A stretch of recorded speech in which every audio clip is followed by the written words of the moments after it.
So we are waiting for London.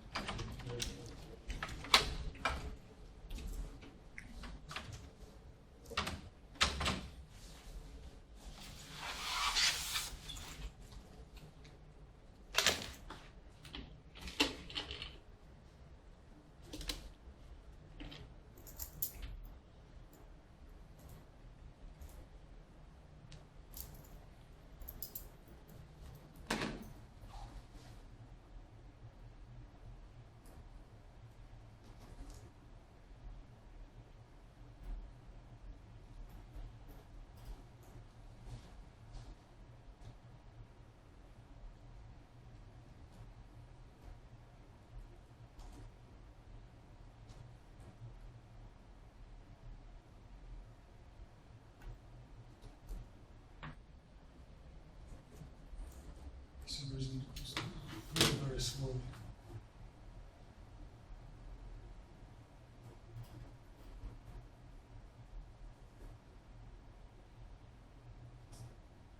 It is a test for patients for office.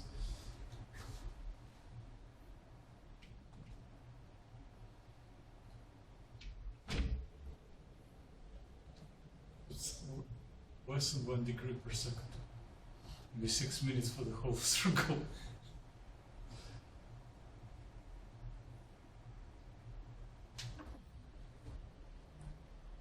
It is expected to be quicker. So, very happy to see you all and looking forward to see also Kevin, who's planning to come. I don't know, maybe there is a traffic jam.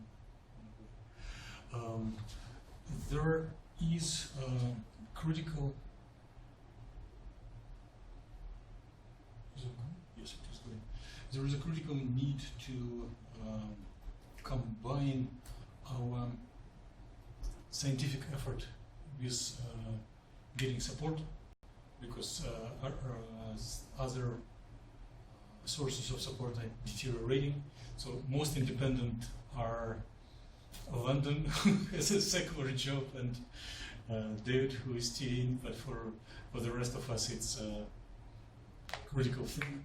I was exploring opportunities if I can sacrifice part of my own salary towards group members, but administration didn't allow it. So you need to compete for funds and quickly. Typical, as some of you know, typical proposal reviewing protocol goes for almost a year, like 9 months, and we cannot tolerate it. There are some mechanisms for quick turnaround for a long Japan. For those opportunities, I'll go over them. The length of the proposal is much shorter, so I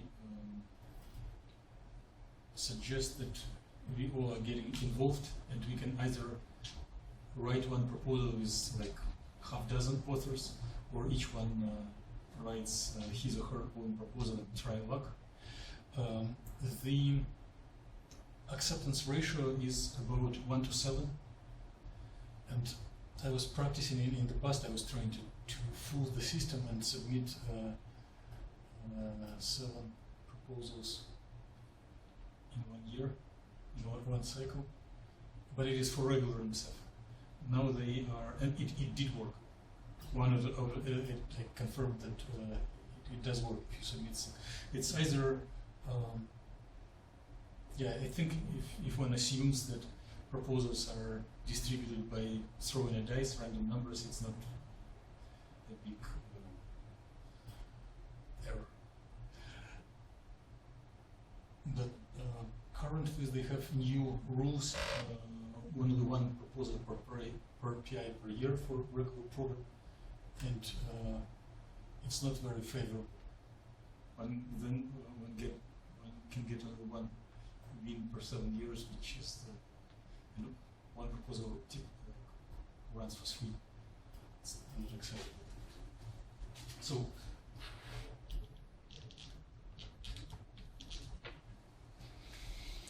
we do need to combine thinks what we are doing for our intellectual satisfaction, or which go most successfully in our approach. Like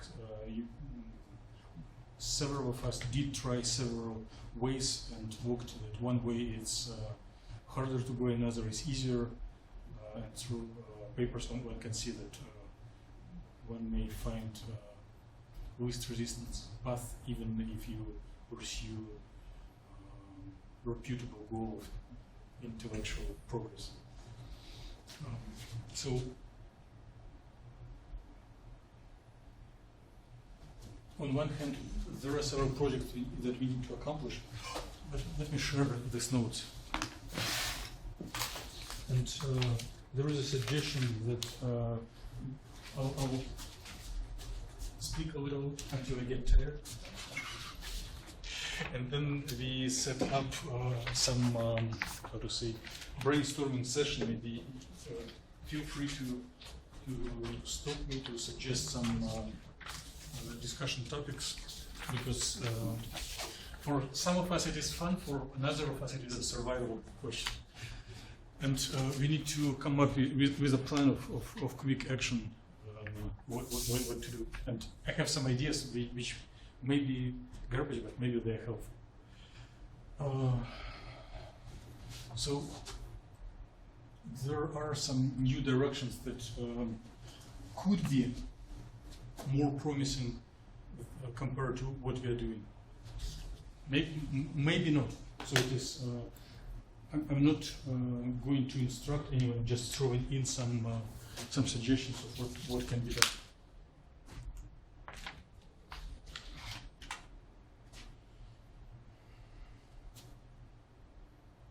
So there are several options, and I will go over the options once again. And some of them are open around the year, some of them are with deadline in about a month.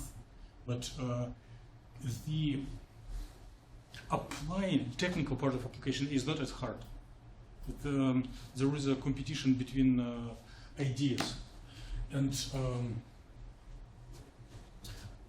through the trip I got some insider information of what is expected to be funded with much higher probability and rate than average. And the plan is to get as much as possible benefit of this insider information. So the name of this sounds pretty simple, quantum materials, but it is very deceptive. A lot of reputable high-rank researchers who were previously successful in proposals of like multi-million proposals were turned down because of misunderstanding what are quantum materials. For example, quantum dots are not quantum materials. So it's there is a challenge in definition of what they are, and we may want to make a brainstorming in several directions. One of which is just clarify what it is. And if you look for Wikipedia, what we typically do for some obsolete information, there are tons of articles. And on this, it's like one paragraph. So it's very vague, but there are some people among reviewers, there are some instructions to reviewers, and there is a common sense, there is some like smell of what are quantum materials. And we may look through definitions, get some literature club presentations, and getting common understanding, at least inside the group, of what they are, and decide whether we whether what we are already doing qualifies to sell as quantum materials, or we can slightly change, because if you go too far from expertise that has been gained, maybe it will not be like cool area, but not enough expertise to process, and it is also judged by reviewers. So if each of us does a couple of papers on that, it could be also helpful. So much between expertise and opportunity. So for Kevin, he wrote that he was coming. Maybe it will be recorded. For Kevin and for David. Oh, you might want to let him know that we switched rooms. Yes. Can you email him? I'll try myself, but right now I do not. My hands can be shaking. I'll just do reply all to the group there. That's super. Thank you. So for Kevin and for David, there will be an SF GRFP. It is the deadline is like last day of October or around that, and NDSU offers a course that instructs step by step how to prepare the certification. If you have a clear idea, it is so it is like 2 pages of scientific essay. The rest of information, like participation 5 goals, takes substantial amount, but actual scientific part that is being judged is limited to 2 pages.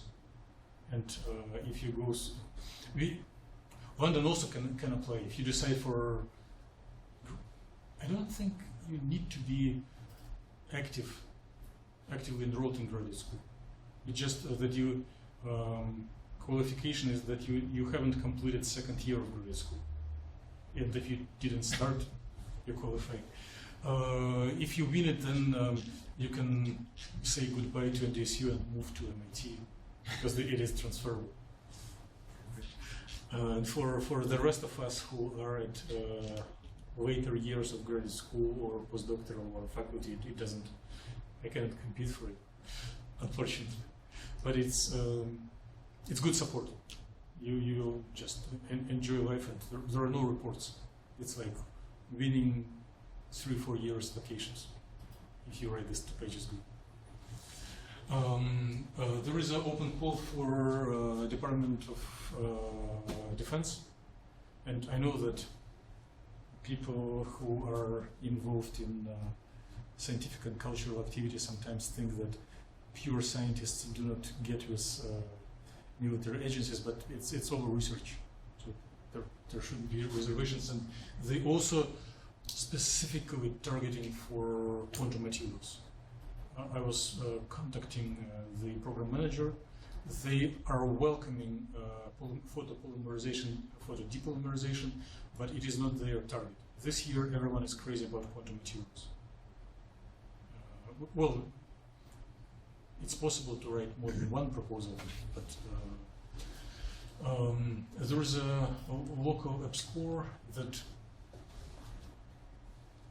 targets bio interfaces, and maybe what I'm talking today is not related to it, but it like a couple of years before the buzzword was perovskites, and some of us got benefits of it, and it's still alive, but right now the fashionable area is quantum materials rather than perovskites. It's like one goes a little down, another goes a little up.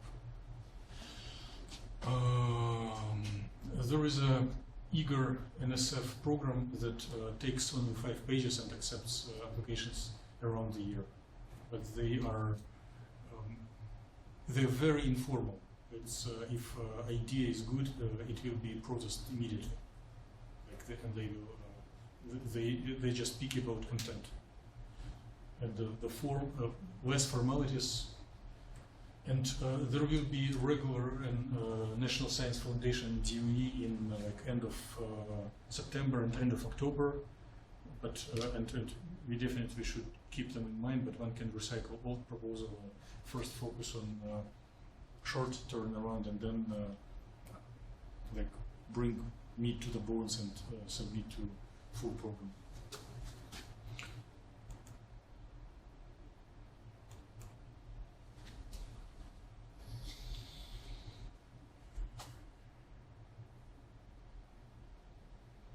Well, of course, we should. We are not in industry or business, we cannot 100% follow the fashion and do whatever is promising. If it is out of our previous interests and previous expertise, we will not go there. But if it is possible to match what we already can do, like excited state electron dynamics or photo-induced molecular dynamics, we should use this benefit and follow it.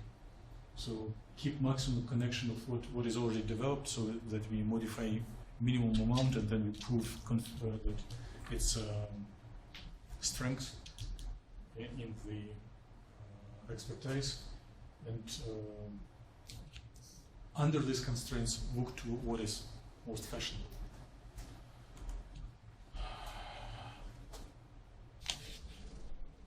Well, some of us will not write anything. Some of us will consider it meticulously with literature and write slowly. And maybe some of us are easy to spark and will write something during the evening.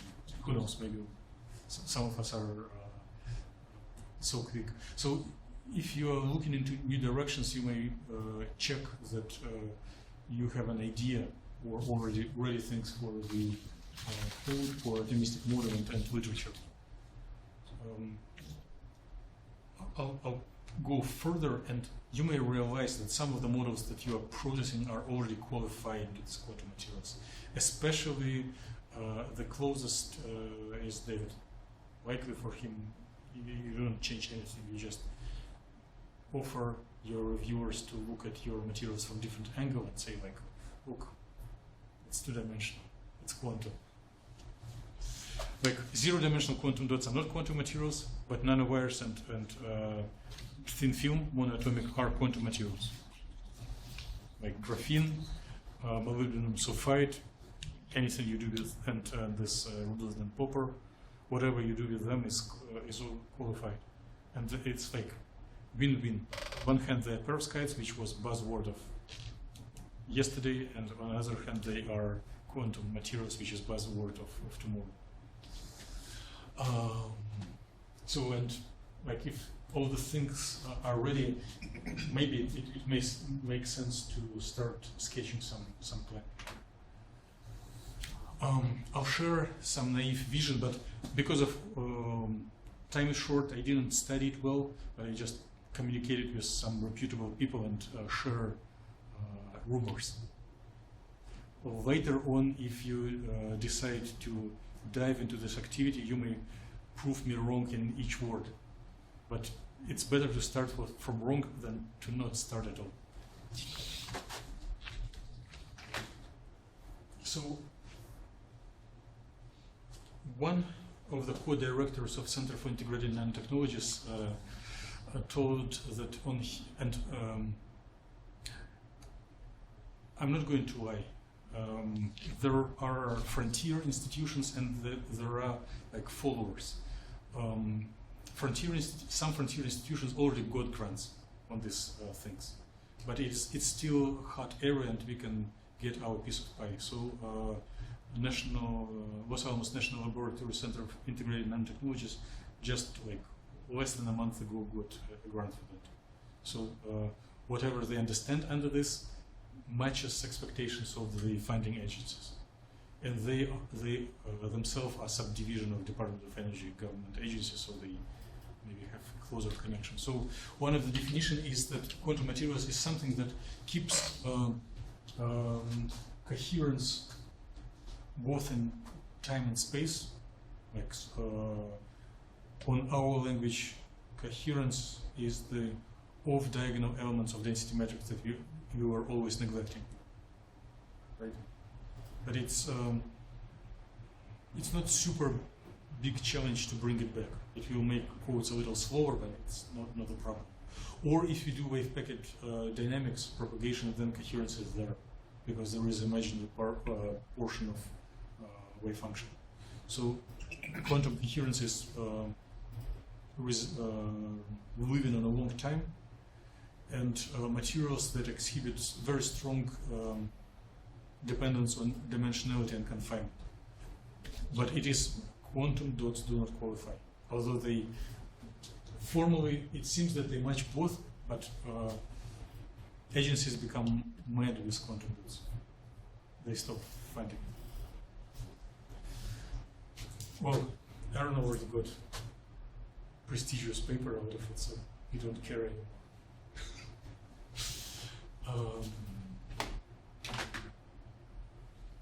So, also, there are. I wouldn't give good grade for my presentation today. It's not organized as it should be. So it's more like a collection of rumors. Another thing that this quantum materials is materials where several magnetic centers, like transition metal ions or lanthanides, are close to each other and talk and communicate spin, like spin waves are available. Right? So if the simplest connection to what is what has been done in the group in the past, like if Yulun brings more than one doping into like glass lanthanide, like 2 lanthanides, and see how the system responds, because it can be a minimum with either ferromagnetic or antiferromagnetic order. So this direction will be accepted. Or if one takes metal organic framework with metals being collinear or anti-collinear, it also will be fine. If Aaron considers more than one doping into perovskite material and compares their energy of alignment, ferromagnetic or antiferromagnetic, and develop further maybe how it changes dynamically, it will be matching this this area.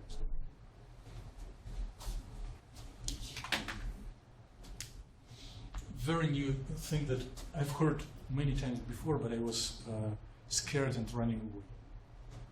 And those of us who are from physics background may have heard these words before.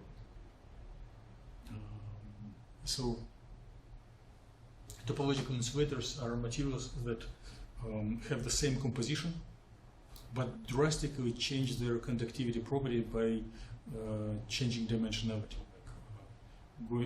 If we look for regular semiconductors, for like optical emitters, we get some, so to say, more continuous transition. Well, it gets qualitative, like quantum dots are much better emitters than bulk, but it still goes continuously. And topological insulators, one looks not on photoluminescence but on conductivity, and it changes drastically by several orders of magnitude. Like bulk is insulator, and the thin film or nanowire become conducting. The mechanism of this, there are several hypothetical descriptions, both theoretical and experimental, but it is open area. And for example, it could be formal gap is 0, but it is valence and conduction band are represented by either different momentum or different spin, and then it becomes dielectric. Although if you look on the integrated density of states, it will be zero gap. So it's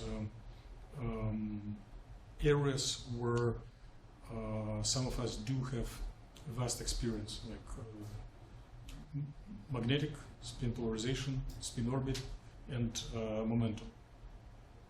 If this quantum materials remain popular for a long time, then all of us should learn from Fatima and do momentum dispersion.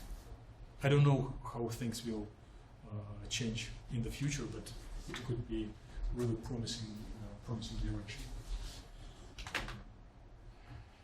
So here are examples, and it's not limited, but those are materials that are certified quantum materials. Graphene, like one layer of graphite, molybdenum sulfide, which is like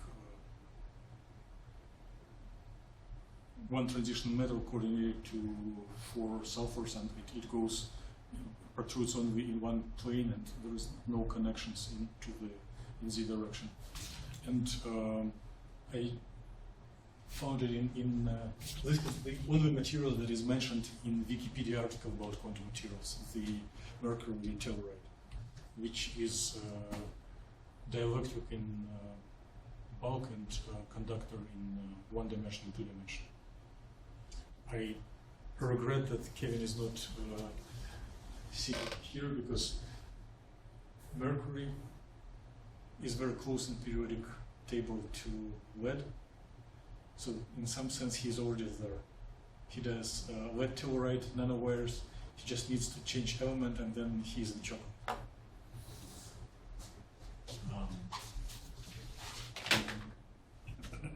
So let me share. Well, each of us can practice creativity and find connection between what we were doing before and what seems promising. I'm going to short and give quick overview of possible, like sketch of a proposal, like how one can modify the project that Fatima is doing right now towards absolute matching of the quantum materials requirement.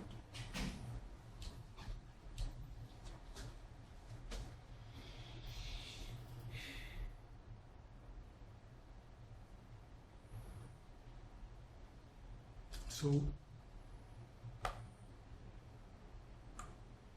some of us, primarily you did have experience in proposal writing and reading, and pleasure of reading the feedback of reviewers, which is a little different from feedback from reviewers of the papers. And one of the common thing for reviews of proposals is a request of justification of the methodology of approach and comparison to something simpler. Like if we are doing a research paper, we can immediately shut to something complicated, fashionable, quickly mention methodology through reviews, or just give a couple of equations and go forward to the results. In proposals, reviewers are much more aggressive, biting onto the initial stage when you take off. Like, how do you justify that you take the right methods? It's more like theorem proof. How do you prove that it is correct? And how can you compare with something that is very basic and everyone agrees with? So this attitude of reviewers of proposals doesn't seem to be helpful in applied research, but maybe it you cannot change the system. Maybe it helps to keep the high standard and let through on the theories and methods that have higher level of trustability. It just how system is working. So I am going to try to sketch how to connect, and you can see slides forward if I'm mumbling and speaking in a boring way. How to connect the expertise that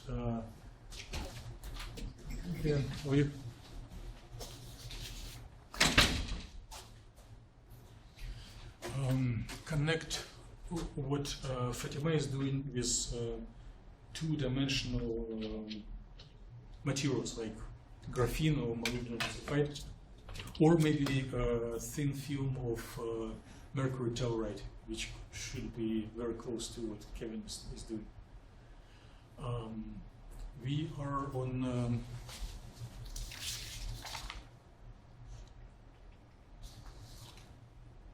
at the beginning of the second page, or third page, like flip one, and then we are here. So, based on the requirements, general requirements for proposals, one needs to have some fundamental, some low-level comparison point.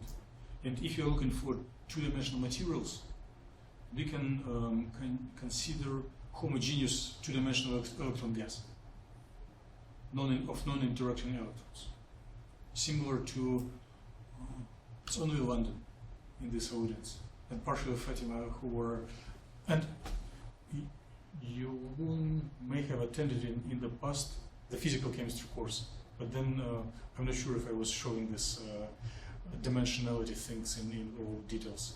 Like if one looks onto a particle in the box from going from one dimension to two dimension, there is a like set of states which form like a grid points, one quantum number, another quantum number, and quantum states like a dots on a plane, right? And energy is like one is number of nodes along x, and another number of nodes along y, and energy is sum of square of both, like a parabola. So this could be this is a reference point. Free space is a reference point for any two-dimensional materials. If you go from this two-dimensional non-interacting electron gas, then it will be interaction, and there will be potential of individual atoms. Then dispersion curves will be much more complicated than a parabola.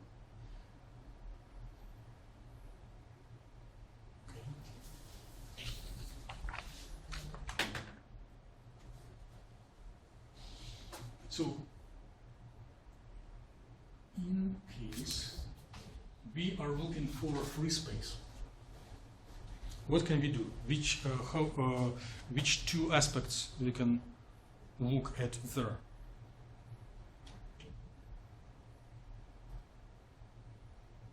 One can inspect this two-dimensional electron gas in Cartesian space, where there will be just plane waves going continuously, or in momentum space, where a plane wave will be just a point, two quantum numbers. Why we need momentum space? Because later on we are going to use VASP, which is in momentum space. We are going to use K points for two-dimensional materials, and the spectrum, the energy states which will enter the Hamiltonian, like in two-dimensional non-interacting electron gas, it's very simple. But if you do not look on this functional form, it is energy as function of two quantum numbers, right? If we are running VASP for two-dimensional system, we enable like so many K points in X and Y, and it will be energy of each orbital as function of two K points.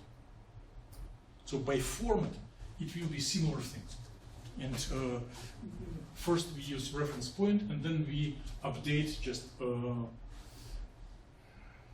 import Hamiltonian from DFT or from any other first principle calculation. There is another thing that is strength of the group that, and by now it was primarily practiced by Fatima, but I think we all can quickly pick up the skill, is to how to compute transitions between electronic states when system is momentum resolved. Direct, indirect transitions, non-radiative. And the overall proposal can be influence of non-radiative transition on quantum Hall effect in two-dimensional quantum materials. 5 minutes, so that we all live happily for the next several years. Well, it is too much of dreams. Let's look on the reference point. So I'm going to this is expertise of Fatima, and I'm not going to speak about it today too much. I'm going to look on more simple reference fundamental points from where one can grow this tree in order to disarm reviewers and have things done. And again, I am giving only an example. There is a high chance that some of you will design better ideas. I'm just trying myself, but maybe something better is possible in these circumstances. So, in Cartesian space, it is momentum square, which is derivative of space. In momentum space, it's like momentum square just. So we do have the code for wave packet dynamics in MATLAB. Right now it is one-dimensional, but it is it's not a critically big difficulty to update it and make it two-dimensional. Like, whereas a cycle over grid points, you add another like grid points along x, grid points along y. Everything will work a little slower, but it's worth of trying. And this MATLAB code is relatively simple and quick for to get preliminary results in days or within like 1 or 2 weeks. And then everything will be like a reference point to which one can compare ab initio based results. So the code, if who was playing it? Aaron and David were missing it, and London, Yulun, and London and Yulun were taking this course, and Fatima was auditing, right? PCAM course last fall. No? Your class? Yes.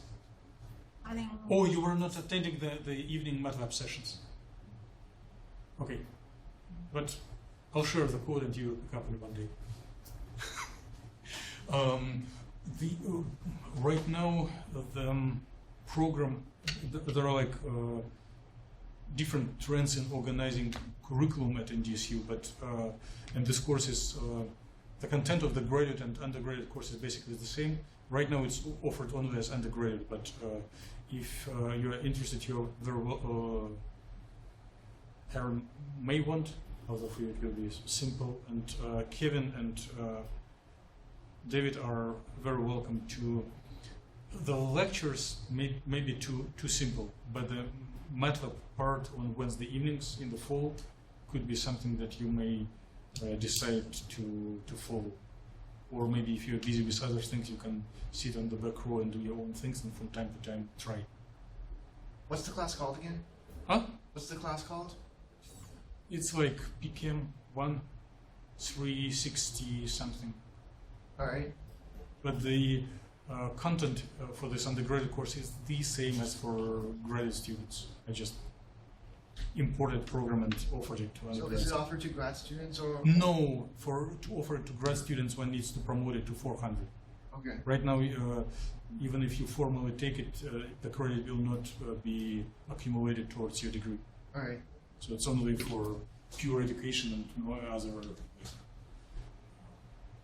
positive things. So in this code, those of you who remember, there are 3 methods of wave packet propagation.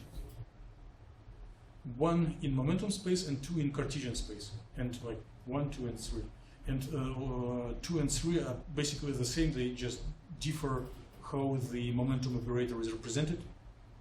And in momentum space, it's super simple for if there are no, and it works only if there are no potentials. So it works only for free space right now. But it is a good point, and it will work for both Cartesian space and momentum space. Later on, one can replace model Hamiltonian by the numerical Hamiltonian imported from VASP, and then it will be a tool that will keep coherency in the loop. Like if you do not want to update our Redfield code for off-diagonal elements, wave function is a little cheaper than density matrix, and one can do wave function propagation with packet, which take into account coherency, 2-dimensional, import from VASP, but it will be what is needed for quantum materials. And I'm keeping an intrigue, but in a few slides I will tell more about magnetic field. It is one of the reasons why people are interested in 2-dimensional materials, because they are very sensitive to magnetic field, and there are some positive benefits.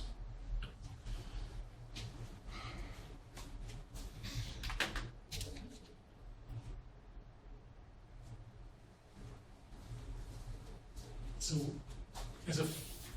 if everything goes as we want. One can import electronic structured data from DFT and use it for dynamics of electronic states and two-dimensional materials by WavePack here.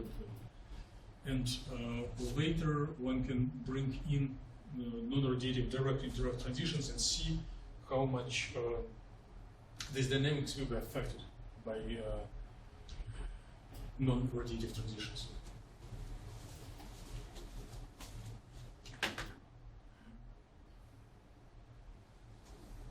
And as a big goal of the proposal, I would say one should combine coherent effects and incoherent dephasing and relaxation together and make a suit. Most likely it will be red field with dephasing. And then it will be a tool.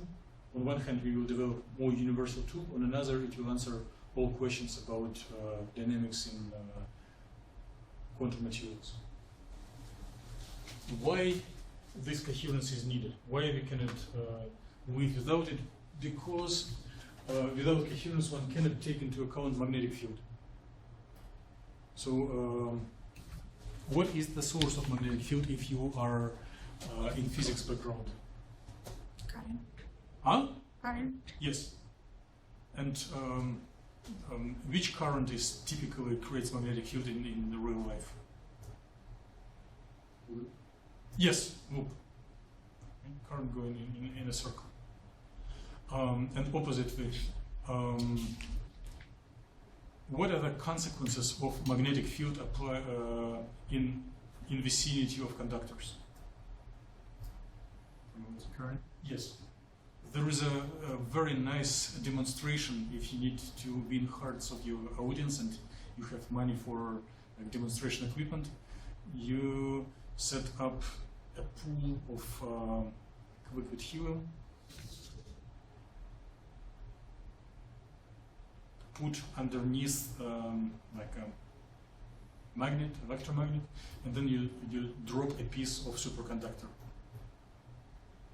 Or opposite, you dip superconductor in this helium and then drop regular magnet. So it's magnetic field creates looping circulating currents in the superconductor and creates opposing magnetic field, and it because there is no relaxation, it levitates. It just sits in the air.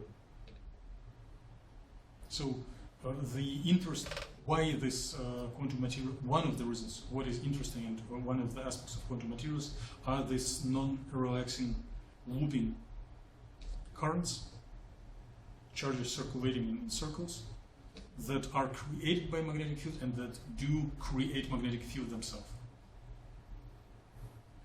Of course, we cannot extravagantly extrapolate it that all quantum materials are made for making levitating demonstration. It's for something else.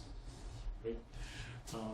One of the aspects that this non-relaxing circular currents can serve as storage information.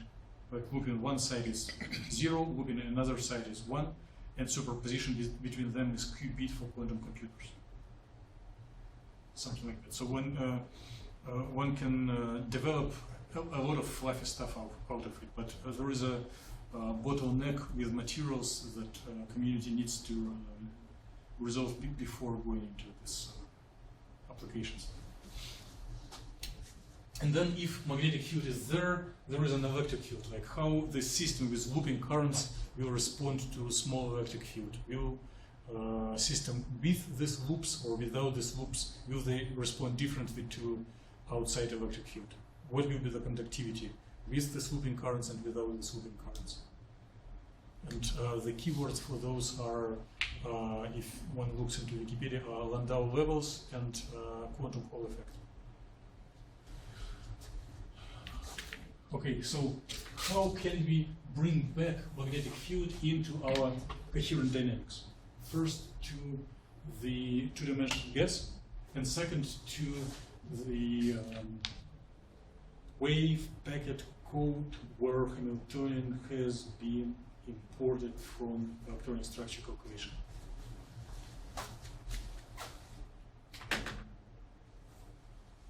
Well, correct me if I'm wrong.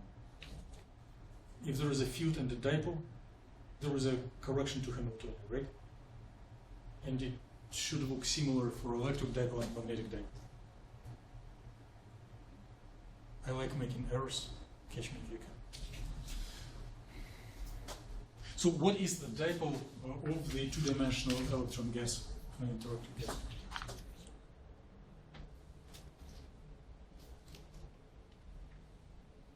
Not expectation value of a dipole, but the operator of a dipole. So there will be nothing in x and y. Everything will be perpendicular to surface. So we need only operator of dipole in z direction. We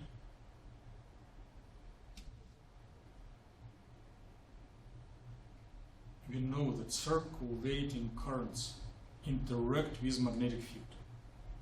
Right? And if we have not the straightforward collinear motion but circular motion, then a quantitative measure of the circular motion is, if you were taking physics, not if we do not know about the charge of particle, like if it is a translational motion, the measure of motion is momentum. If it is rotational motion, the measure of motion is Angular. right, angular momentum. And angular momentum is cross product of position vector and momentum vector, right? Which is determinant of the three basis vectors, three projections of position and three projections of momentum, right?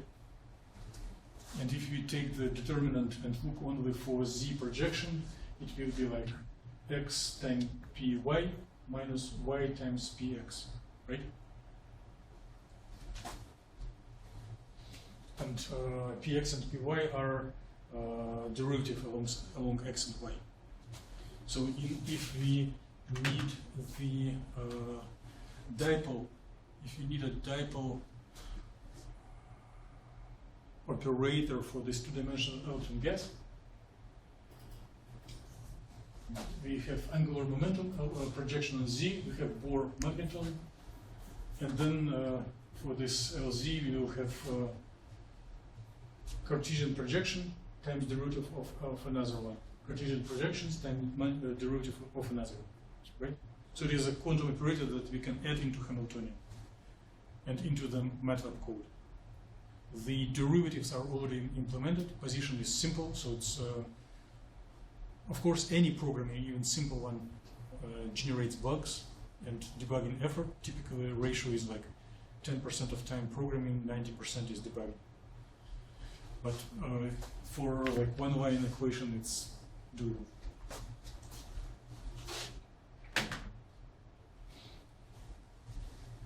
We do have reasons to jump from Cartesian projection to momentum projection, because later, right now we are talking about reference model of non-interacting two-dimensional gas, but later on we will import Hamiltonian from first principles, and it will have the format of momentum space, right?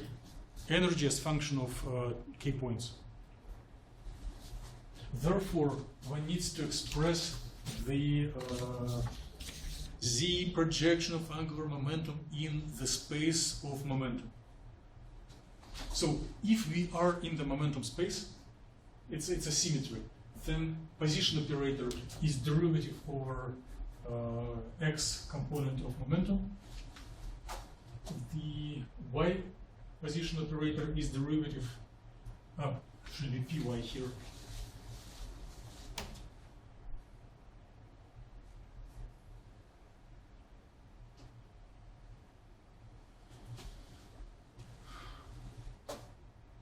And if you plug it back, it will have the same, similar functional form. So LZ projection, but it refers only to momentum. Momentum of x times derivative over momentum y. Okay? Protest now or stay silent forever. joke. You can protest anytime.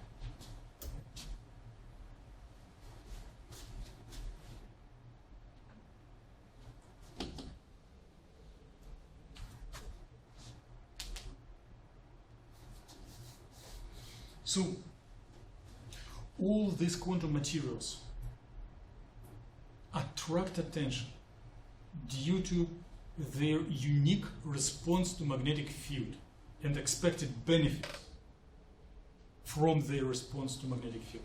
Let's look how the two-dimensional non-interacting electron gas responds to magnetic field. First in position space, second in momentum space, and then if the Hamiltonian is imported from VASP or whatever electronic structure. So position space, I would say it is H naught, non-interacting Hamiltonian, is just kinetic energy, and we are going to add first no magnetic field, and then we will add magnetic field. So there are two coordinates, x and y. Right now they are Cartesian coordinates. It is, I'm just assuming that we quickly upgrade the wave packet code from one-dimensional case to two-dimensional case. Then one needs to set up initial position and initial momentum for each dimension, right? And let it propagate in time. If it is a free space, if there are no potentials, if there are no external fields, and there is a certain non-zero initial momentum, then wave packet will expand their width, and propagate translate on the straight line, becoming a little fatter, and going further, right? And then if you do have periodic boundary conditions, it may reappear from other side, or we can just stop it before it hits the last grid point, right? No magnetic field. Now, what would happen if we add the magnetic field operator, which is this combination of derivatives and position for Z. So here we can use our classical intuition. A particle in a magnetic field gets an acceleration, deviates from translational motion in a direction according to corkscrew bottle opening rule, from X to Y going to Z. So if there is a magnetic field, it will deviate from line from direction of initial momentum, it will curve. Then it will have momentum in this direction, it will curve further. So the wave packet start circling, making a circles, right? There should be Wikipedia keywords like cyclotron states or like cyclic orbits. This belongs to common knowledge. It's not yet quantum materials. And if you forget about quantum properties, just look into classical charged particle in a magnetic field. You do not need two dimensions. It will make circular motion, right? You saw it before. You heard about it before. It's not new. You've heard about Wilson chamber? No? No, I just added one thing from my undergrad that. Okay. So at the early stages of nuclear materials research, one needed detectors of particles that result from decomposition of nuclei. And right now there is expensive equipment, and like 100 or more than 100 years ago, there were no expensive equipment. So there is a you can look online for Wilson chamber. It's a very elegant thing. So if one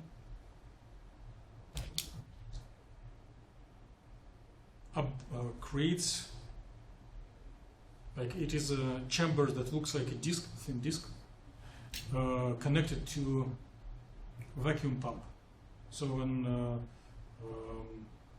instantly drops the pressure there, and then the water vapor inside becomes at the critical point that any minimal amount of instability brings to nucleation of water molecules into droplets. Okay? It's like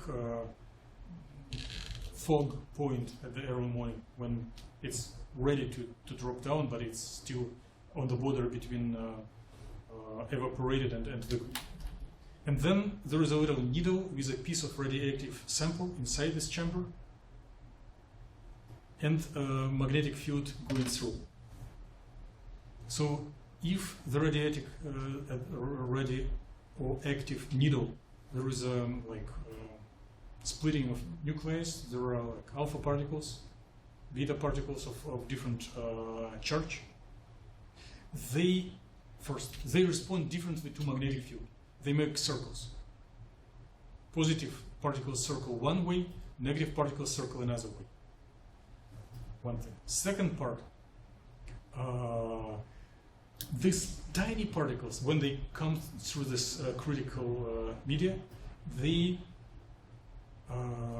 induce condensation along their path. And one can see it by human eye. It looks like flowers growing from this center of the needle, with like branches going to left and to the right. So it's very elegant ancient experiment. But if you have magnetic field and charged particles, they will curl in different directions. And with very little effort, we can demonstrate it on quantum level for non-interacting electron gas with MATLAB code. So it will be a relatively simple thing.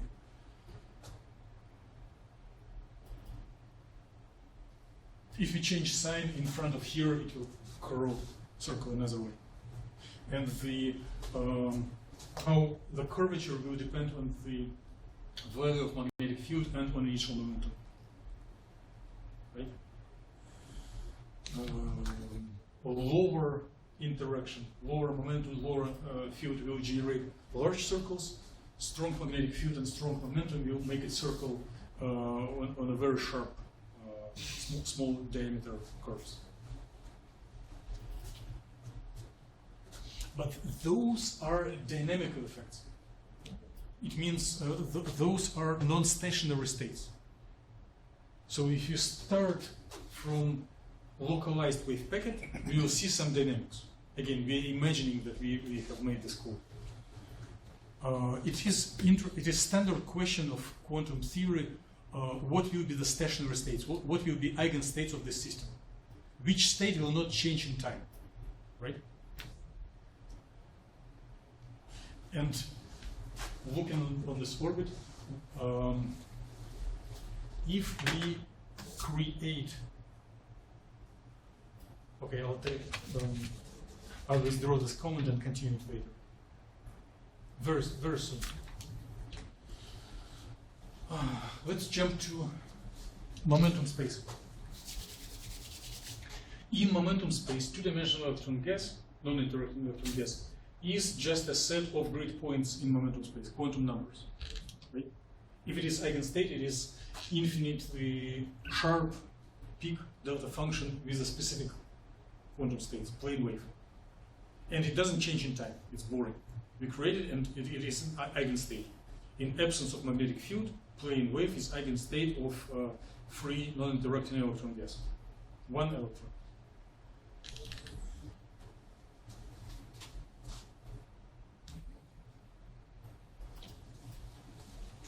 But we do have our magnetic moment operator in momentum space. What if we add magnetic field there? Because the functional form of the magnetic moment operator in momentum space is the same, px times derivative over py minus py times derivative px. It will, as soon as we add interaction, the eigenstate stops being eigenstate. It will move. It will start moving in momentum space. So instead of having this much of momentum projection on x and this much projection of momentum on y, it will start changing. It means like it accelerates in one direction and decelerates in another one. If one continues, it will explore the whole range. So it will deform circles. So in some sense, in both coordinate and momentum space, in presence of magnetic field, wave packet will perform circles. And the eigenstate, where the circling motion doesn't change anything, will be just, how to say, a wall around a city. Circular wall, right? Distribution. If one creates such state, it will be eigenstate of the two-dimensional with magnetic field. And depending on the energy, it will be like several coaxial walls inside each other. If one looks into Wikipedia, it will be article on Landau levels for like two-dimensional motion. So now this all is a common knowledge that you may just reproduce to see that we are not crazy, that we are good programmers on one hand. On another hand, it's just a reference, like starting point to build up next things. But one cannot get support funding for that. It's only educational. But the question is how these observations, these trends, will change if instead of eigenstates that are equally spread equally and energy goes quadratically at this of this quantum number, if we import practical dispersion relation that inherits property of a material, and then just reproduce these things, it will be like a win-win, guaranteed, and it doesn't look too complicated.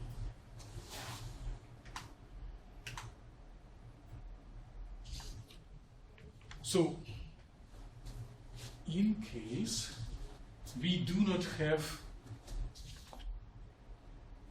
ab initio data, in case it is like free space, free two-dimensional space, then it will be quadratic, like chalice, cup. Dispersion, momentum dispersion will be just quadratic, two-dimensional quadratic shape, right? And interestingly, with zero momentum, it will be zero energy.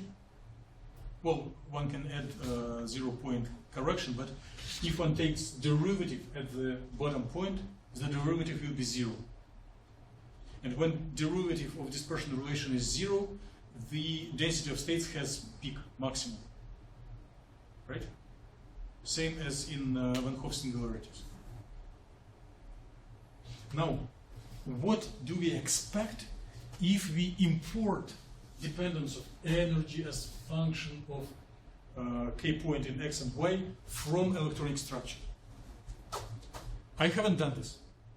I'm going just to share intuitive expectation and some rumors and experience from reading. So if we import this dependence from electronic structure, of course one needs the dependence of energy for electrons and holes. Here I'm sketching how it will look for graphene. For each material, this dispersion curve will look very different. And here I'm showing only HOMO and LUMO. Energy of HOMO and LUMO as function of k points in x and y direction. By reasons that are known to me, the quadratic shape for HOMO and quadratic shape for LUMO protrude through each other orbital starts interacting. So and since occupations are fixed, formerly, like in this was like top point of HOMO, but since it protruded so higher up, now it's part of LUMO. This little dip, before it was part of LUMO, and now it's part of HOMO. So you see these quadratic shapes. And when they protrude through each other and start interacting, like orbitals repel due to interaction, and there are some points then when they touch each other. So when these dispersion curves touch each other, it is one of the key features that look very non-standard. It is a key feature that still attracts attention of like scientific community. And interestingly, that derivative of energy over k points will be not zero. It's not flat quadratic. It's very sharp. So derivative here will be like infinity. So instead of parabola, it is a cone. And the name of the cone is claimed by Dirac, so Dirac cone.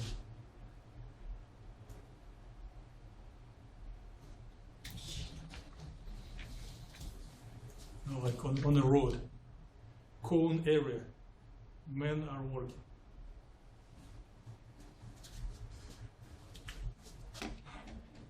So how this feature of electronic structure will affect Landau levels, the circular motion in magnetic field is generally unknown.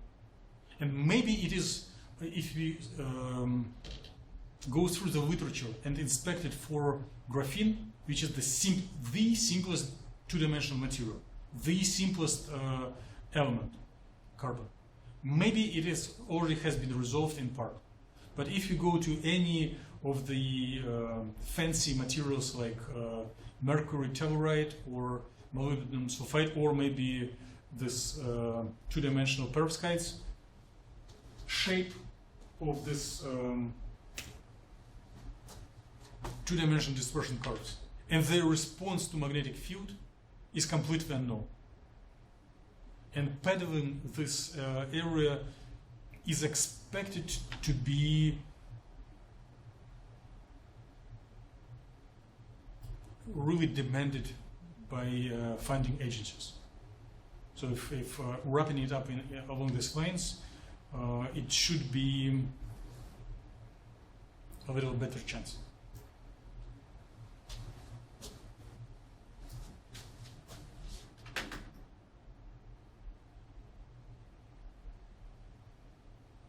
Okay, so the goal is to explore response of two-dimensional materials to magnetic field, of real two-dimensional material to magnetic field.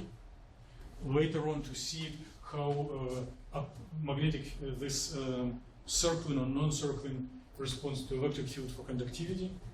And the research plan is to work through coherent motion and position and momentum for free space as a reference point, and then import first principle calculations for this coherent wave packet dynamics, and as a end point of the project to see how the non-radiative relaxation kills any circling, because if there is a relaxation, the circling will stop, and the wave packets will be caught near Dirac bones or near the momentum zero somewhere.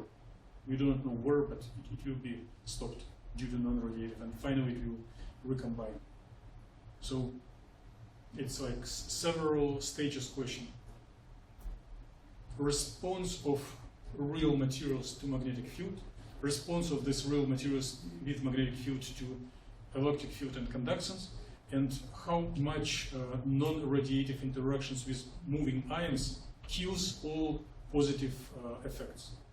Because all these fancy effects are observed at like liquid helium temperature or a little bit higher. And as soon as we heat it up, this cool quantum effect disappear. And in some sense, non-radiative processes are enemies of these good effects. But we need to know enemies in the face and see how strong they are. So it's find the critical temperatures at which quantum effects disappear for a specific material.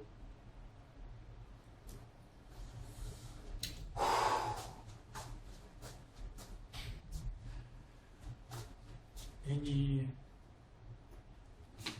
suggestions, questions, feedback?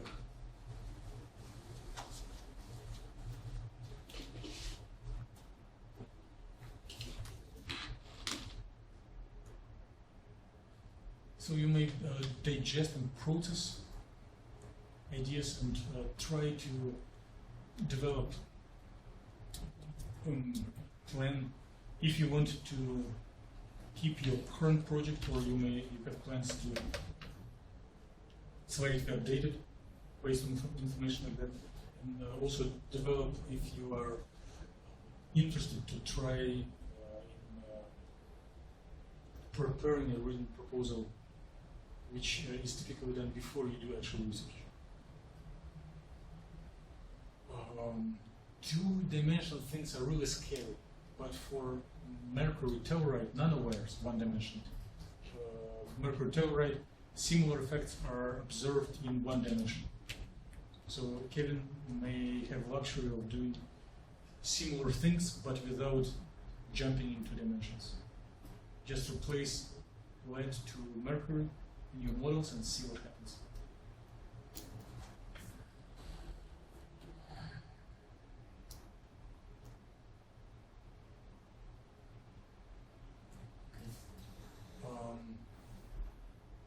I would, if you were taking notes, I would be very interested to look at them. And if you think that you need your notes, you may sign your name and I will read and return after. Okay.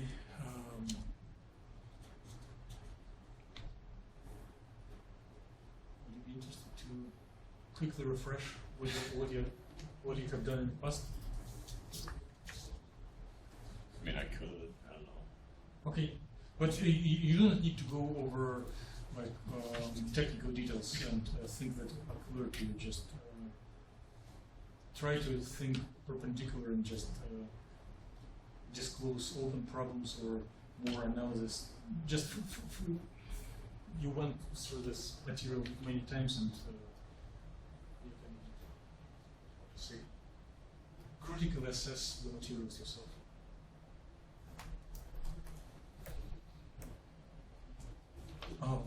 I will not like for me to have the chance to see them through.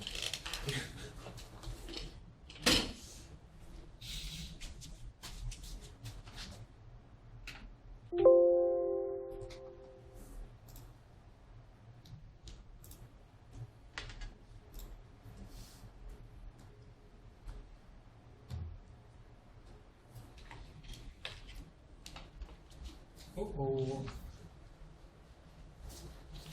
We need to practice this stuff and so on.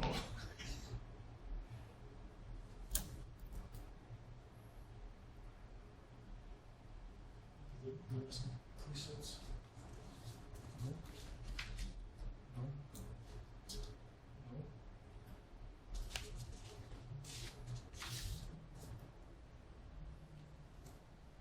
Oh, yeah.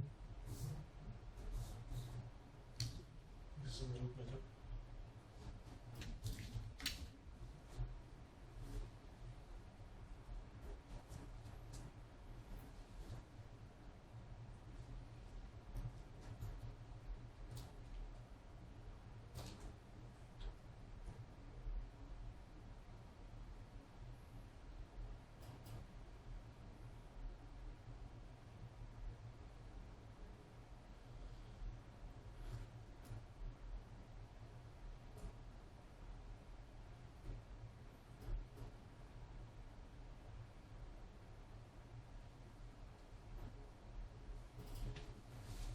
Where's yours?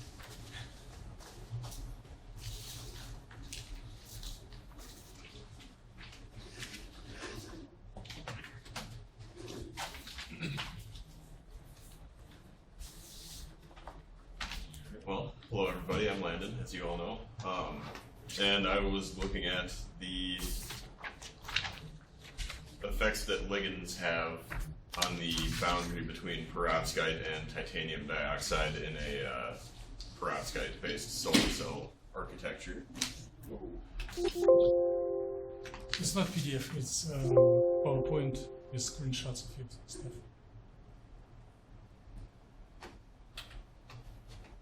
Oh, this is just in a different Yeah. order. Okay. Oh, you may want to disclose your conclusions before you go into details. Okay. It will help intellectual wrapping up the mind around.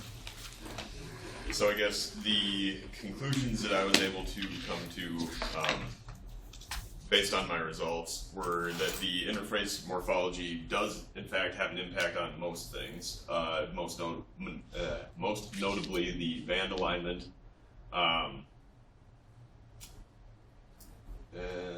Yeah, I'd say that's probably the biggest one.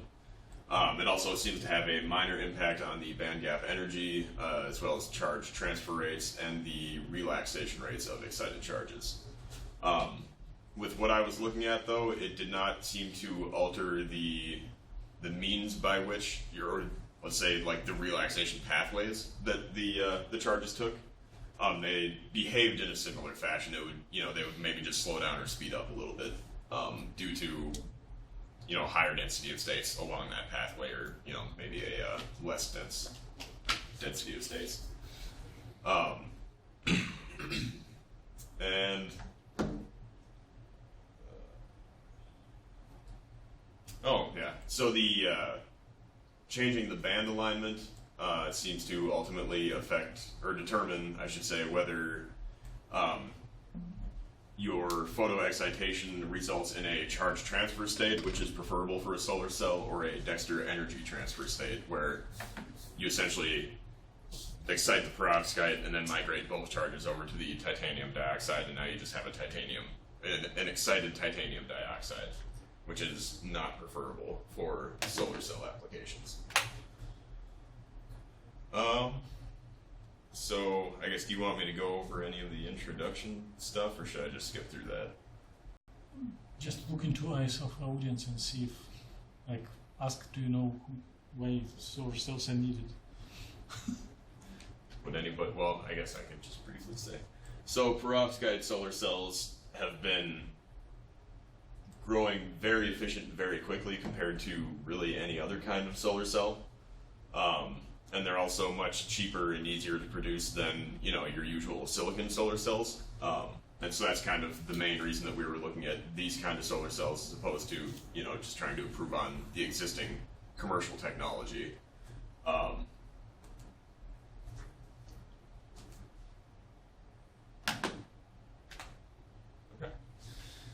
So the way that a perovskite solar cell works is essentially you shine light on your solar cell, and it excites the perovskite, just the perovskite. So you create a charge separation purely within the perovskite, and then if you're able to extract, your negative charge out one end and your positive charge out the other end, now you've got a current, so you've created power from incoming radiation. And so if you put the right materials on either side of the perovskite, you can more efficiently extract these charges, which increases your power output of your solar cell. So, Wait. yeah. Can I add something and just draw?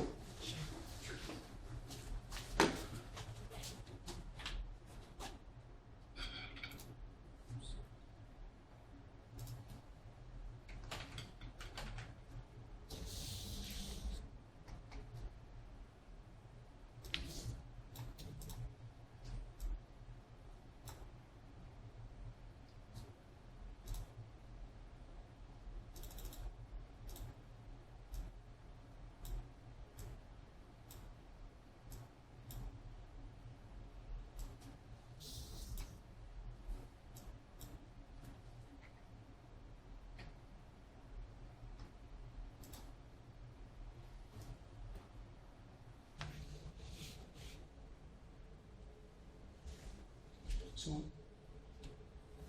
it's not a question, well, it could be a question to you, question to everyone in the audience, question primarily to David and a question to myself. What if, right now it looks like a planar arrangement, right? Here is one interface, another interface.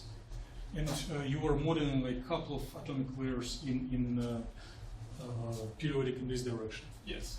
But what if this length of this layer is like 300 nanometers? Our simulation cells are like 1 nanometer. Mm. And instead of orientation of the perovskite in this direction, there are layers, little sheets arranged in this way, so that they conduct electrons and holes across the cell, but there is a insulation in this direction. Then each of this will be a two-dimensional thin film with organic insulation between them. And then if one applies a magnetic field, then charges may start circling and exhibit quantum Hall effect. It's like a possible expansion of this project, and it is an idea for David how to stay without change of the area and match all constraints. Like your Rudolph-Popper layers will be here. Yep. And one can imagine that there is a magnetic field and it will increase charges at the edges or maybe decrease.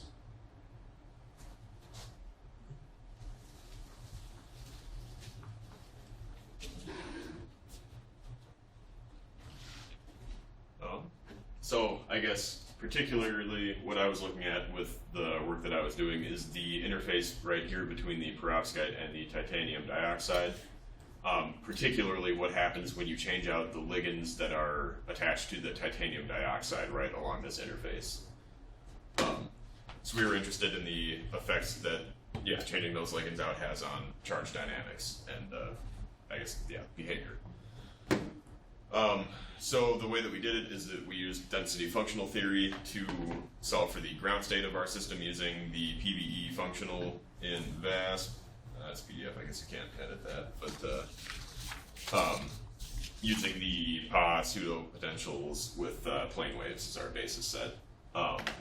And like Dimitri was saying, we had periodicity to the left and to the right and in and out of the screen, and then vacuum above and below our system, I guess. I don't know, do you want me to just kind of gloss over this or just get through it, or everybody pretty much uses the same stuff? Yeah. And if we bring in momentum dependence, then it will be more than one index of this phi, and for amount of indices will just grow drastically. Mm-hmm. Fatima recently worked on indices for like paper, and if it is only one direction of momentum, then this V has 4 indices total, and the red field has double amount of indices, like 8 indices. Mm-hmm. And if you go for 2-dimensional, it will be like forest of indices. Yeah, so these would become very long expressions at that point.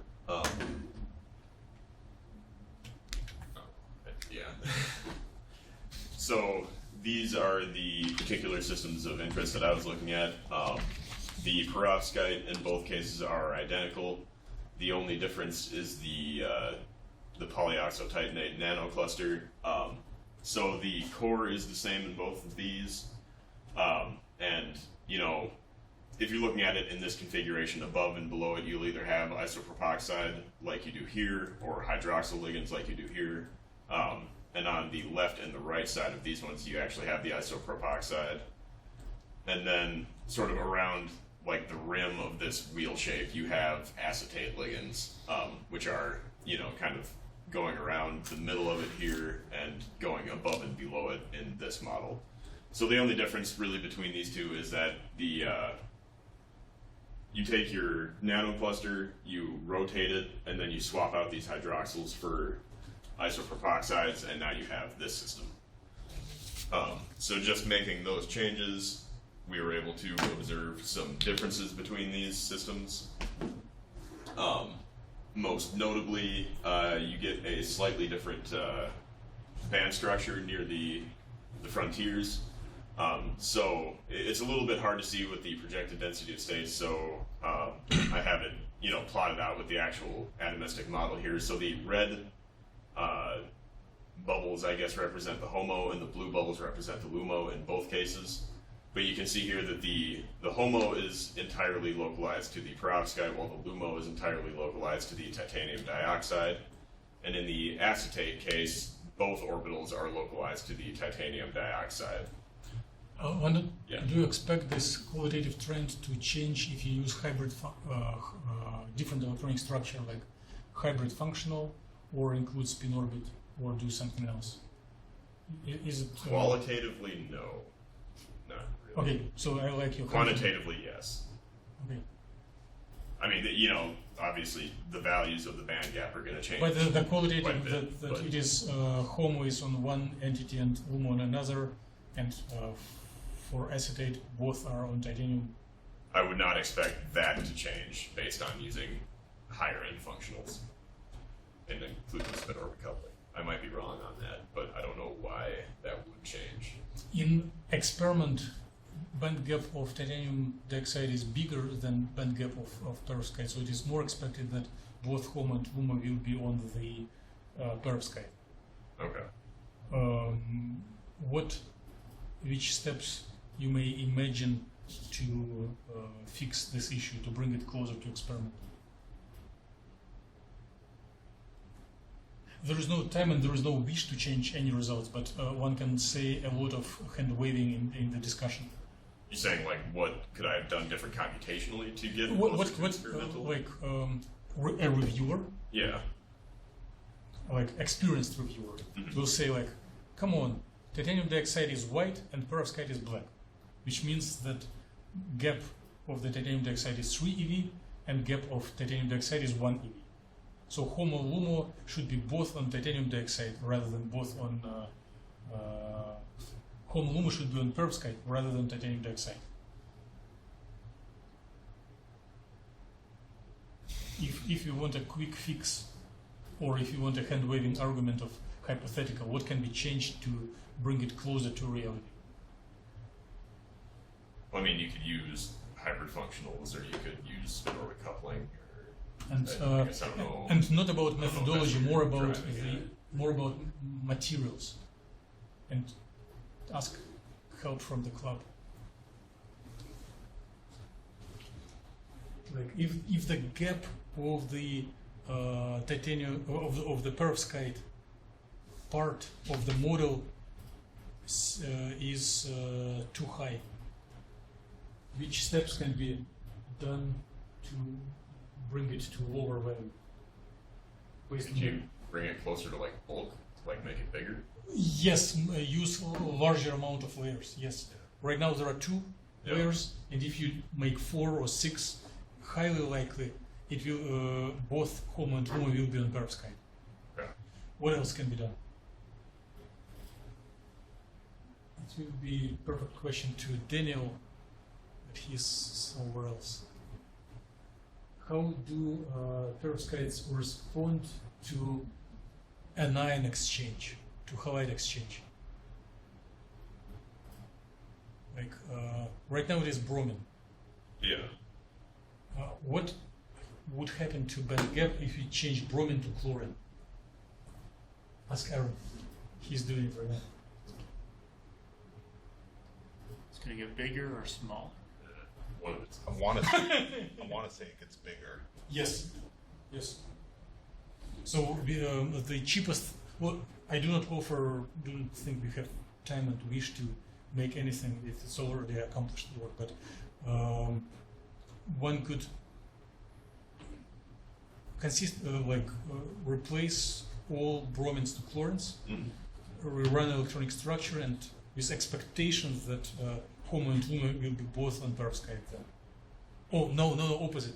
Iodine. It's already wide enough. We need it shorter. Yes, change it to iodine. Right? Yeah. Yeah, thank you. So going down the periodic table Yes. will increase the band gap, or Opposite. decrease the band gap. Down, decrease. Up, increase. Easy enough. Okay. So larger amount of layers and down to periodic table. I suggest to mention it in the discussion, or not mention it at all. But if a reviewer will come up after us to do this, Okay. just have a relief plan in case.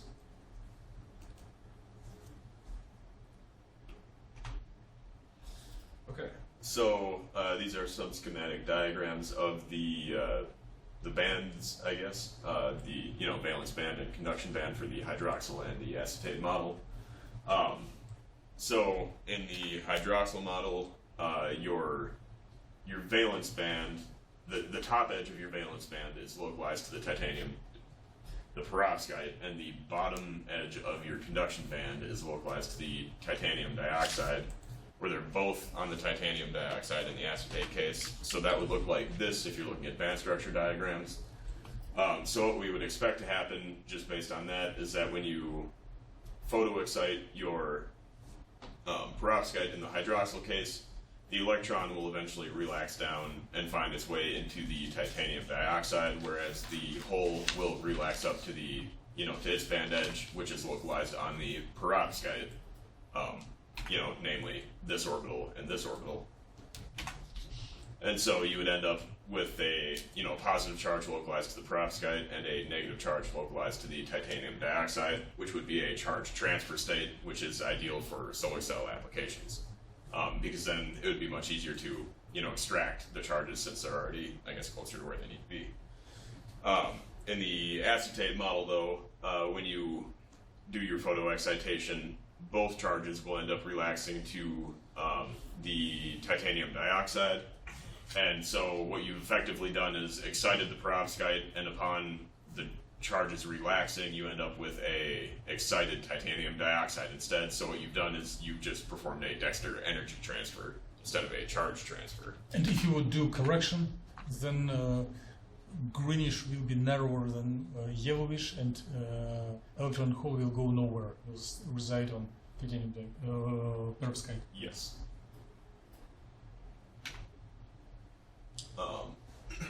So I guess this is just a sample of the one of the Redfield tensors that we pulled out of this. So I guess using this data that we got in the ground state, we then ran molecular dynamics for 1 picosecond using femtosecond time steps, and so I guess averaging out the couplings between everything, we end up with this Redfield tensor near the frontier orbitals.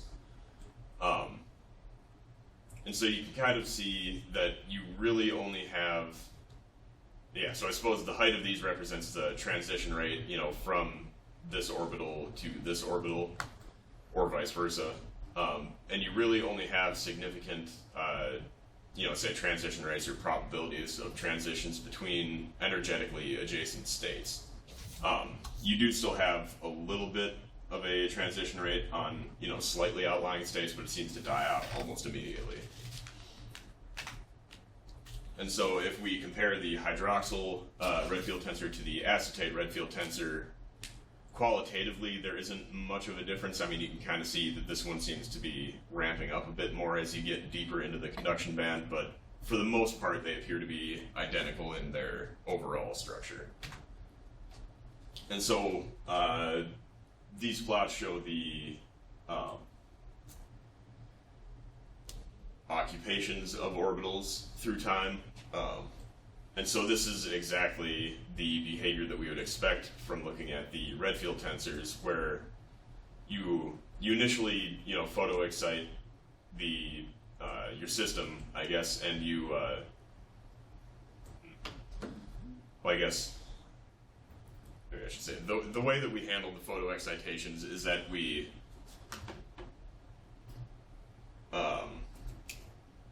what's the word I'm looking for? We basically just state that there is an electron, you know, in LUMO plus 13 in this case. No, 20. Yeah, 13. And then there's a hole in HOMO minus 3. And then we watch how the system relaxes after imposing those initial conditions. And so since you only really have non-zero transition rates between energetically adjacent orbitals, what you would expect is for the charges to kind of do this, you know, stair-stepping pattern down to their frontier orbitals where they eventually fully occupy. And that's exactly what we see with these plots here. And so we can also, we can show this in another way. I mean, this is the same data, just kind of shown under a different light, same excitations and everything. And so you can see, I guess, these figures where yellow essentially represents the presence of an electron and the blue essentially represents the presence of a hole.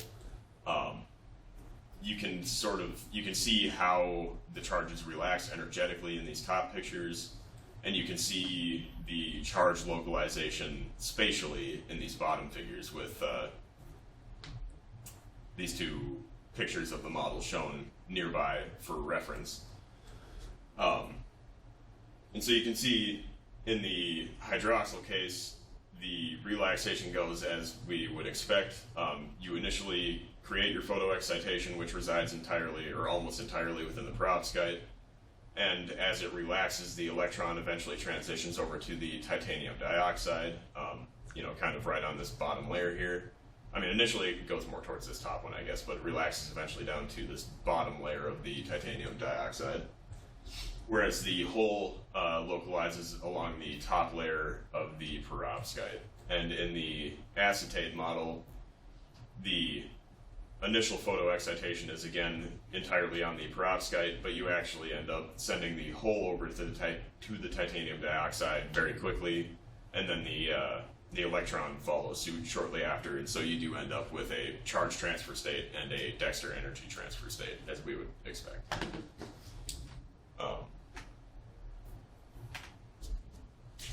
Yeah, and then here's some relaxation times versus the dissipation energy. And by dissipation energy, we just mean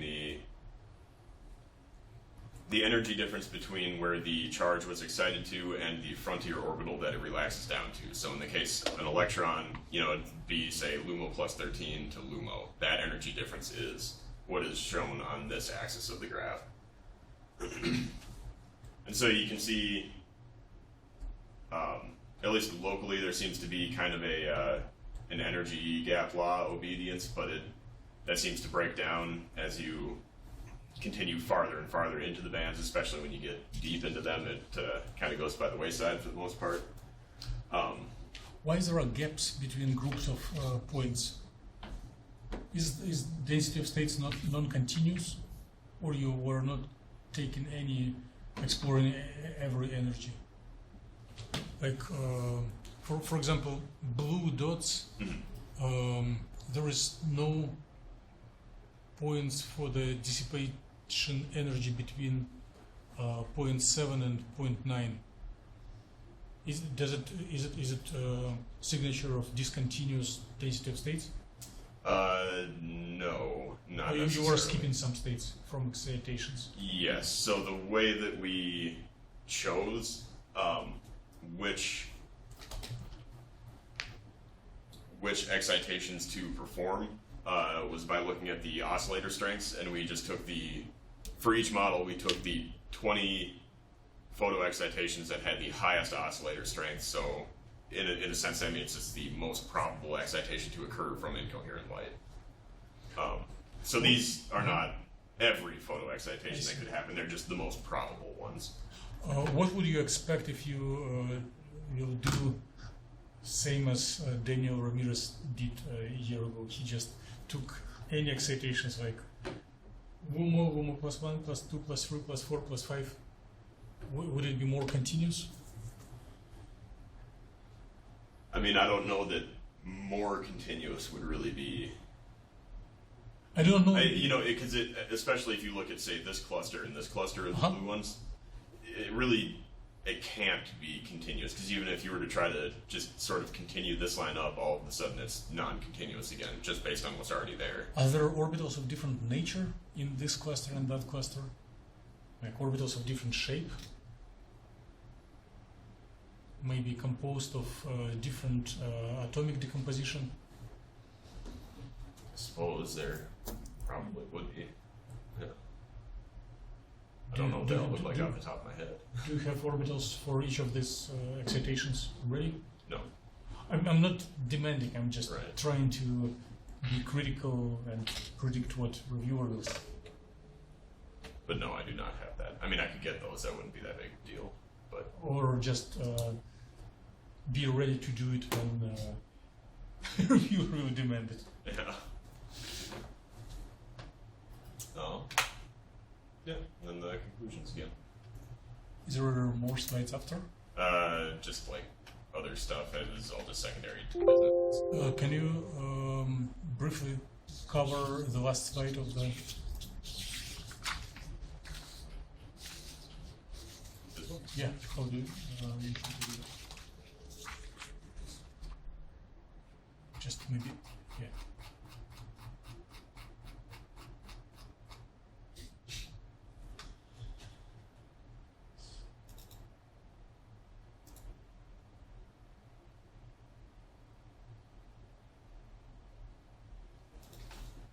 There is a symbol start from this side.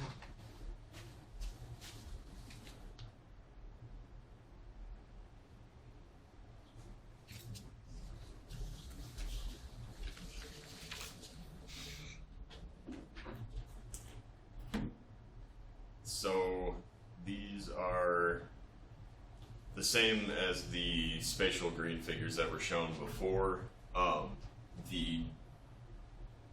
In this case, these are all for, I guess, this model, which is essentially the hydroxyl model from what I was just talking about, and there's also some spirometad on the bottom side of the perovskite, which is it's a whole transport material that's commonly used. This figure would be with a negative, or I guess I should say an electric field oriented, downward. If you're looking at these pictures, this one would be with an electric field oriented upward, and this one is without any electric field. And so these are, I guess, comparing, these are intended to observe the effects of adding an electric field to this system, just to see if that changes the charge transfer rates or behavior, or I guess electron dynamics in general, charge dynamics, I should say. So we're looking at both. Is there something one can recognize with human eye? There's subtle differences, but not much. 'Cause like you can see that in the neutral case, this initial I guess relaxation of the hole away from the perovskite seems to happen. It seems to go to this intermediate state before getting to these states, whereas in the other ones it kind of seems to happen at the same time. I mean, it's kind of hard to see. It's pretty slight, but that is one difference between them. And is it ab initio electric field or model electric field through dipole? Model electric field through dipole, I think. Is there a value? Yeah, it's definitely not. Is there a value of electric field that will prevent charges to go away from perovskite? If you go it too much in the opposite direction, so that Theoretically, yes, there definitely would be. but in the modeling, if it is just MATLAB with dipole, no one tightens your hands to do this extreme case. So, if you just take the ground state configuration and approximate this with a. Oh wait, I suppose that's what you're. Yes. Okay, yeah. So this would be a dipole, and what we were just looking at would be ab initio that didn't correctly implement. But But your dynamics is for these dipole corrections. yes, And you can use larger value of electric field, both positive and negative, right. and see qualitative trends. Because if you do electric field maybe just 3 times bigger than is used here, it will qualitatively, dramatically change the dynamics. It will be useless, it will be not practical, but it will just show how you can damage sample or prevent functioning of solar cell with extreme fields. Yeah, I'm not sure what exactly the issue was, but oops. Yeah, for whatever reason, VASP did not want to. But not VASP. Dipole correction. It's only MATLAB tweaking. Right. Yeah. So these have the electric field implemented through VASP. No. I'm interested in This is just dipole through MATLAB. dynamics based on these calculations. When you import energies of orbitals from this code that gives dipole correction and then run dynamics. Without editing the actual wavefunctions themselves. Exactly. Yes. Import everything from ground state. No electric field. Only the corrections to energies through this dipole correction. Nothing else. I mean, you could do that, and at that point, Let's do it. It will be really cool and interesting. okay. And it's although it pulls a lot of approximations. I'm here. Interesting. It could be well appreciated by any audience. Okay. 'Cause, yeah, I think that with the, extreme, I guess, I think I was calling that positive. Yeah, the extreme positive electric field, your homo lumo, Will no swap. longer are offset at all. They will swap, and direction of charge transfer will be opposite. Exactly. Yeah. And it will be like a little crazy, but interesting to see. Yeah. Please put it in your to-do list, maybe with a higher priority than any other calculations, because it's like changing MATLAB. No actual Yeah. issue. Just one number, value of electric field. Right. Actually, I think I'd probably just be easier to rewrite it, but I did write some code at one point to change the energy pop files based on this and like rewrite them. And send them back into Exactly. Yes, it's very cool.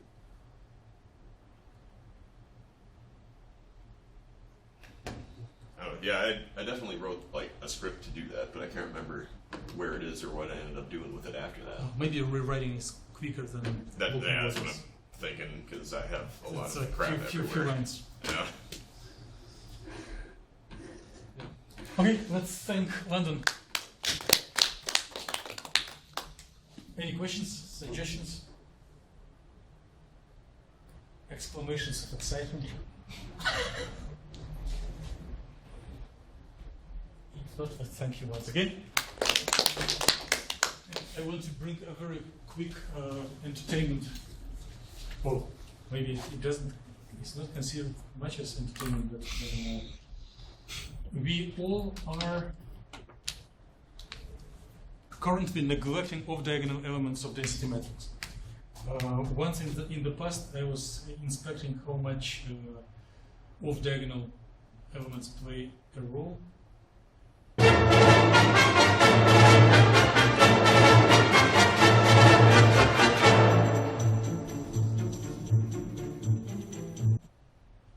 So I'll put probably the sound away.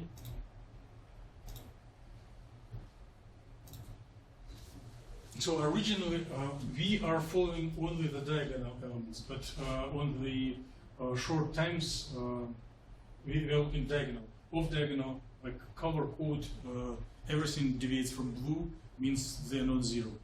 And there is a relatively long coherency, but if one pursues it for long enough time, it is less and less coherency, and so they become closer and closer to loop, and population consolidates on the diagonal.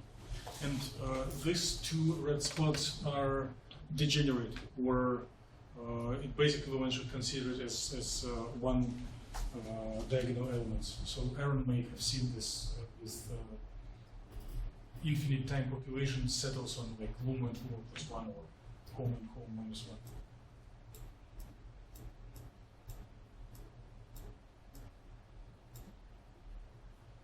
So it was inspection. Is it possible? Is it how dangerous it is to neglect off-diagonal elements? And it is fine for most practical cases. But if we are looking for, if we are at room temperature, this is fine. But if we are targeting quantum materials at liquid helium temperature, then it is not fine. Then one needs to take off-diagonal elements into account, and they become one of the most important part of the game. Okay, I think meeting is done. Kevin, will you present next Tuesday? Okay, very good. Anyone else presenting next Tuesday, or it will be enough? One presentation is good. I suggest we digest information, discuss in private, and set up some journal club presentations on this quantum materials. Like focusing more on quantum materials because it is new area that we need to pick up as a group.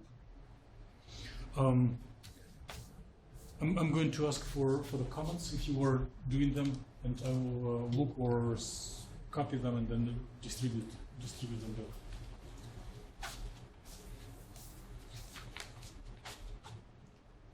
I didn't do anything.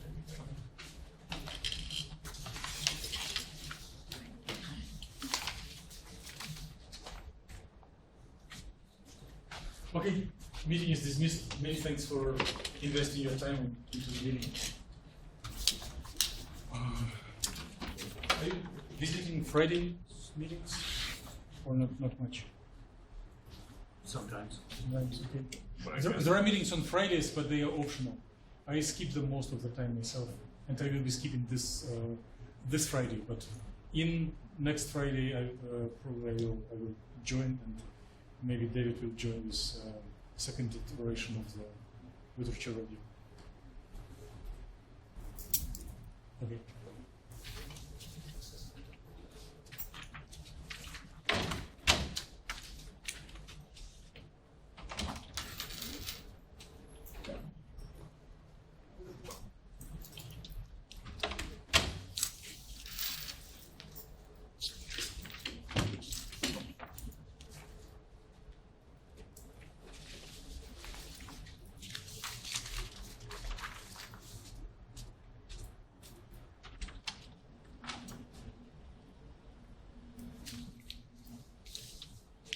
Oh. Doesn't work this comments.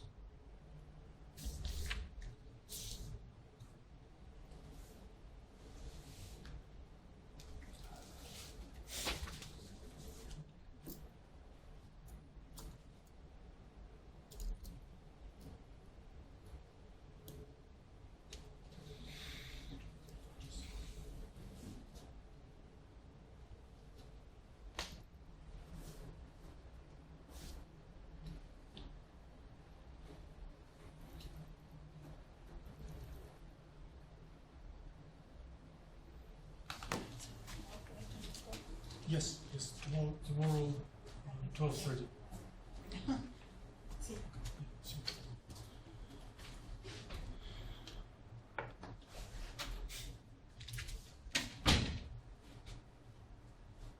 So we'll talk and discuss more whether, because you have so strong case in molecular dynamics, maybe like you don't change the horses when you're on the bridge.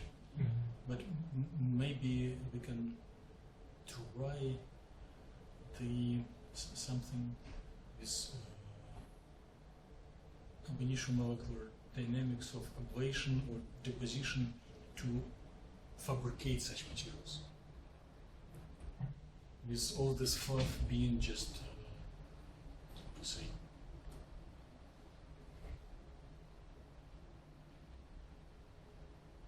decoration around your practical work, but showing that without fabrication of the materials in the right way, all these quantum explorations are not possible.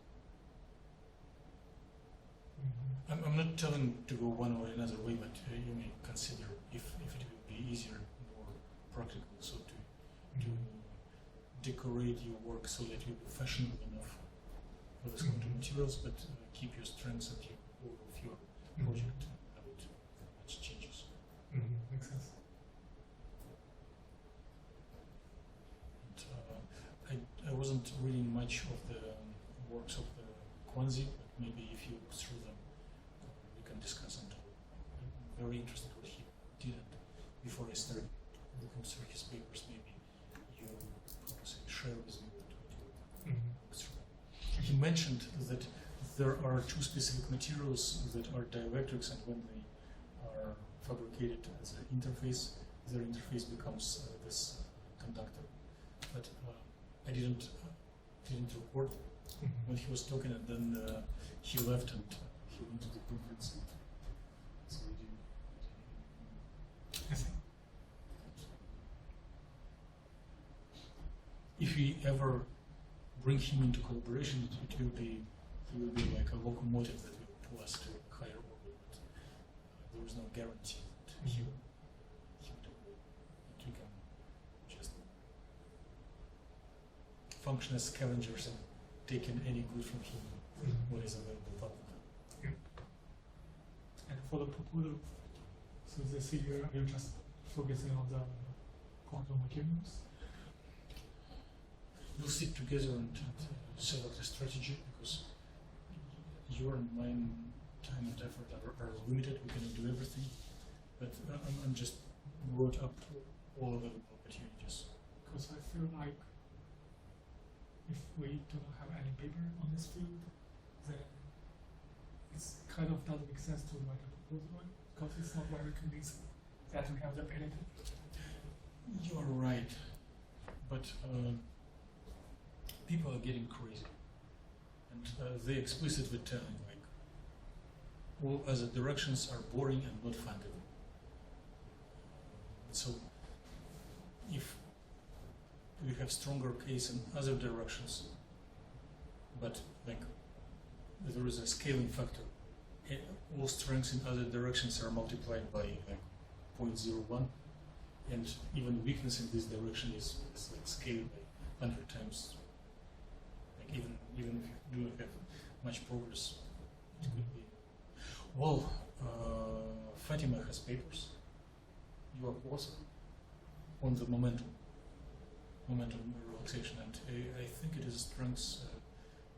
I do not see anyone else doing it, so it could be a unique feature. And we can either like kick with open fingers and prepare several proposals. It's like if money distributed randomly, it's higher chance. Or we can put all strengths in one fist and do both fabrication, TD-SMD, momentum in one piece.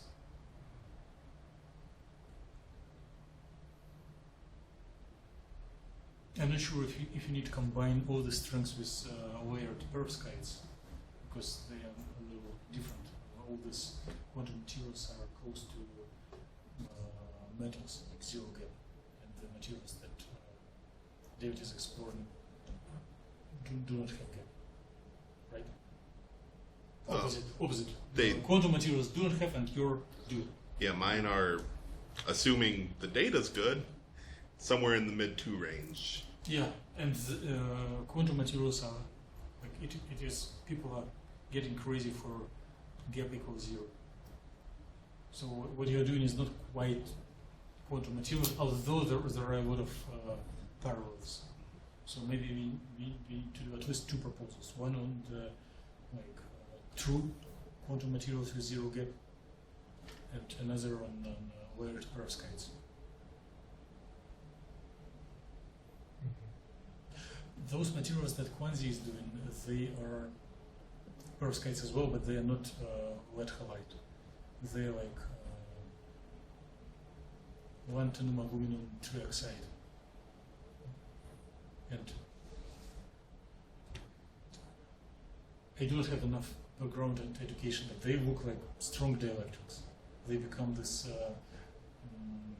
conductors only on interface. Maybe lead halide perovskites, if you put together two perovskites of different nature, maybe they will become conductors as well. It's like wishful thinking that it will be really cool if you discover it. But I do not know which two materials to put together to make it zero gap. The red, like lead halide perovskites can be like inorganic cation cesium or organic cation like methylammonium.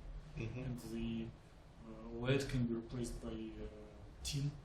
So maybe if one just interface organic and tin and inorganic with cesium, who knows, maybe it will create zero gap because each of the band will it will be band bending.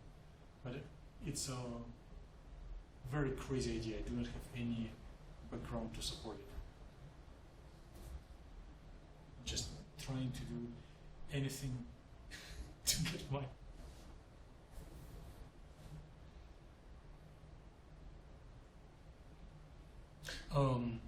there is another thing that doesn't relate to quantum materials, but it will be very good for David's project.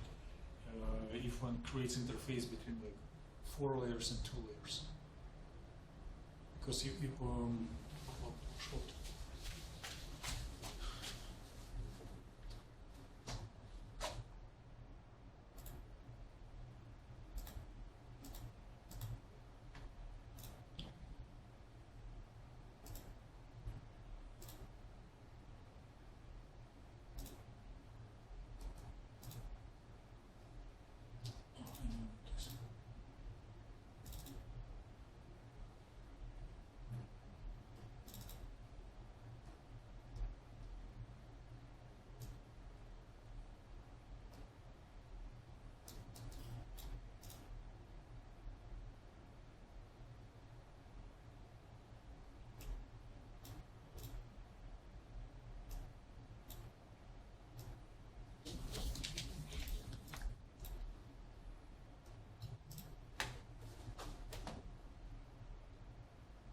So what is, I was just involved in reviewing recent papers in high impact journals, and they made a little discovery that there are layered perovskites like 10 layers, like thick two-dimensional layers, then 8, then maybe 4. So it gets in a gradient. So it's layered structure, but they start from thick and getting thinner, thinner, thinner. And it gives additional funnel for carriers going into the right direction. So it's a relatively easy synthetic procedure. So while depositing, they gradually change percentage of the this spacer, organic spacer, and with smaller proportion, most of it is perovskite. With larger proportion of cation, it becomes less perovskites and more this spacer. And what we can do computationally is to focus on a little region between 4 layers and 1 layer, how they come into each other. It has nothing to do with quantum materials. It's just like a quick thing where with least effort we can get additional paper right away. without any change to methodology. And I can try to attract reputable high rank scientists to agree to be co-authors on that. They will just, how to say, add momentum to the paper, but putting their names there and giving some useful comments what can be improved.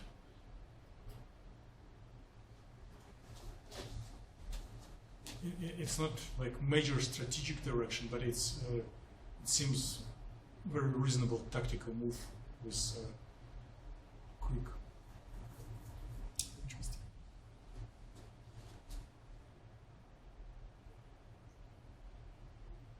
So you just do it at the gamma point?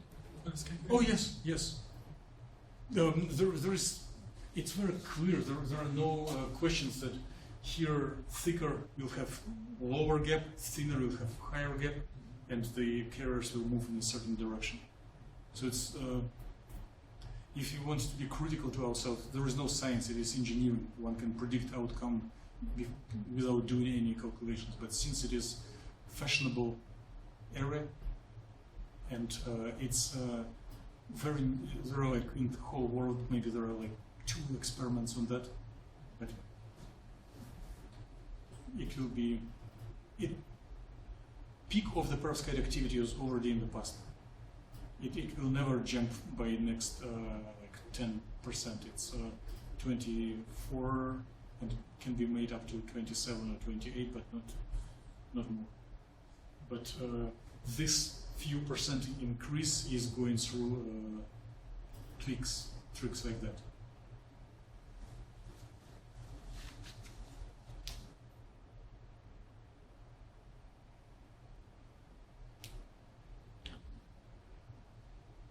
So when they're doing that, they're just using single-sided ammoniums, right?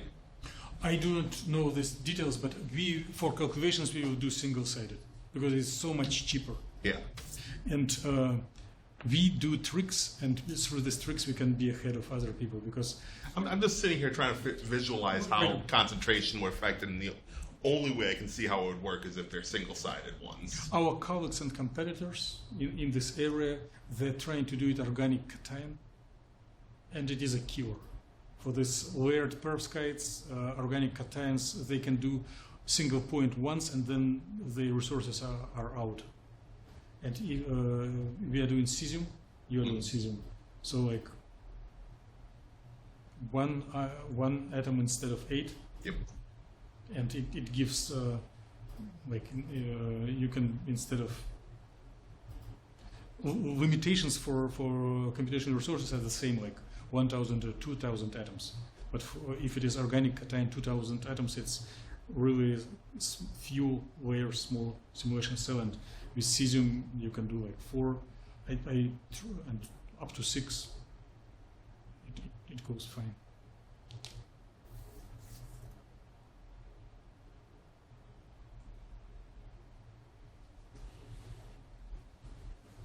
Interesting. So which time is more comfortable for me to visit your office? Anytime. But you don't need to adjust your schedule. But do you have preferred time for when you're not there? When you depart home or when you do break for dinner? Maybe it's just 6. Before 6. You're coming after 6 or something. Sometimes. Okay, so it's unpredictable. Yeah.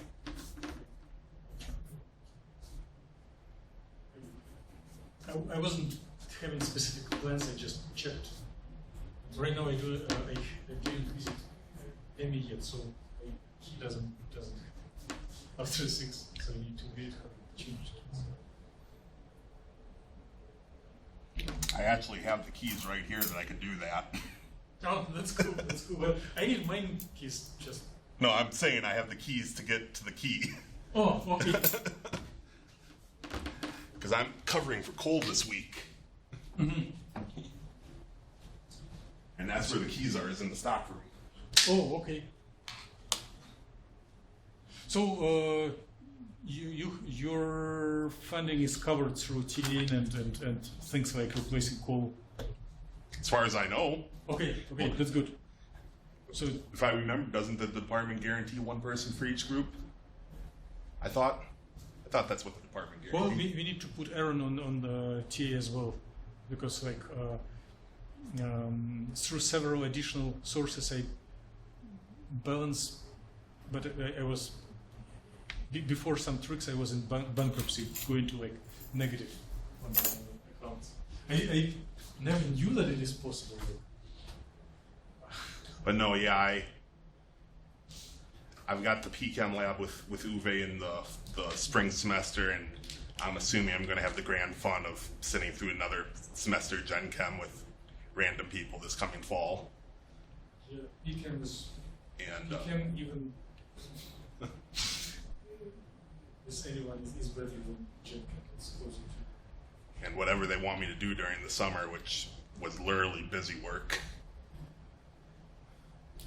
And they didn't even want a whole lot of effort into the busy work. I probably could have done the entire thing that we aren't even close to finishing in 40 hours had they really wanted me to get it done.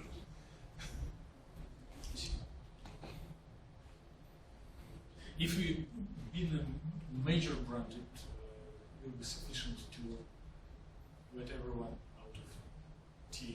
But right now, it is not yet. Yeah. And I guess I'm almost finished with the silicon paper. Oh, that's yeah. good. So do you have time to read it or? Oh yes, Okay. yes. Right now, I have 2 weeks of relatively less busy. Okay. Yeah. So, Then I'll show you as soon as possible. yeah, Maybe today or tomorrow. very good. Dr. Cleveland is on a trip to like Russia, so I'm not spending time on any home projects or cooking, just sitting in a like cafe and working. Okay. I see. Larger percentage. Okay.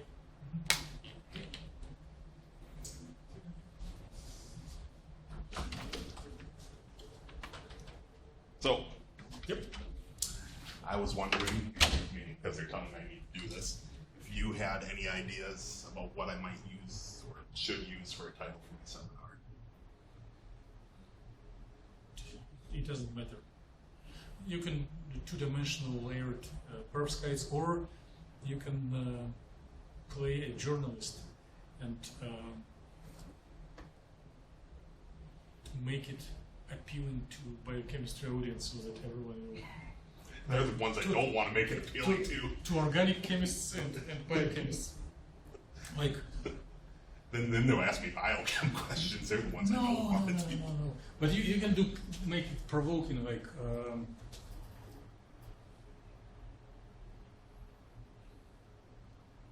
phospholipid bilayer cell membranes are two-dimensional. But we are not looking at them. We are focusing on two-dimensional perovskites. Okay. Can one do cell membrane out of two-dimensional perovskites? Probably not. I don't hope not. One of the, before I learned about this two-dimensional materials, we were discussing this, you know, that can be buzzwords to like increase chances for funding, and one of the hypothetical direction was interface between inorganic and lipid membrane, like perovskite and cell membrane. It's just not as huge. I do have atomic models, and it's like few hundred atoms. One can easily interface it with any inorganic material and pretend that we are close to biochemistry.